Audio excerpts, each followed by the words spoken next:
was watching a little bit of this video about the movie about Bonhoeffer, a very famous German theologian, and who lived in the time of Hitler, and that movie was about his life and his struggle against dictatorship and Hitler's regime, and how eventually he was sacrificed. He and a bunch of friends were killed by the Hitler gang because they refused to follow in with the Hitler agenda.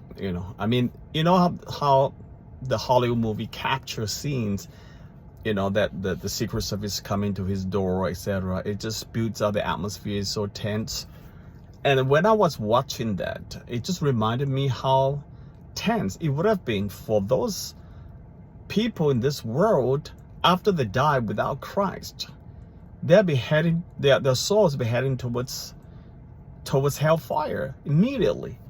And that would have been like a billion times more frightening and scary and tension than Bonhoeffer being shot to death, in that movie.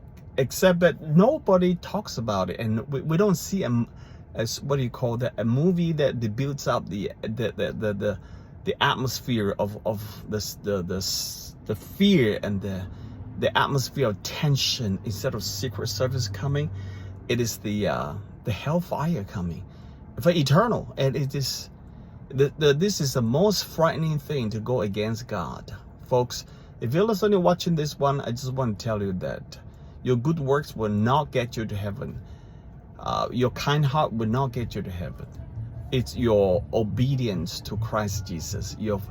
It's your belief in Jesus Christ as the Messiah. That will save you. That by faith alone you'll be saved. And then you are saved to do good works. You can't stop that there, People argue that why is God making such a big deal sending people to eternal condemnation? If you don't think there's a big deal for God, why do you think he sent his only begotten Son, who is God himself, God the Son, Jesus Christ, to be crucified in the most horrible way, humiliation, public shame, spit upon the face, and his blood flowing down on his head because of the skulls being pierced with this thorns, and bodies being whipped? The Bible says he was marred beyond recognition. So if you think about this too, you can see that God takes this very, very seriously. And theologically, why is it so serious is because of the holiness of God, guys, and the goodness of God and the righteousness of God. God cannot tolerate any dirt, any sin, any powers of darkness that's from the devil.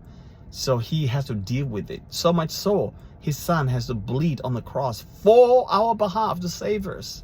So guys, I just want to tell you that I was shocked by Bonhoeffer's sufferings and Secret Service going after him. And that scene should be so real in our mind as we think about our loved ones, if not ourselves. What's going to happen to us when we die? We better have Christ.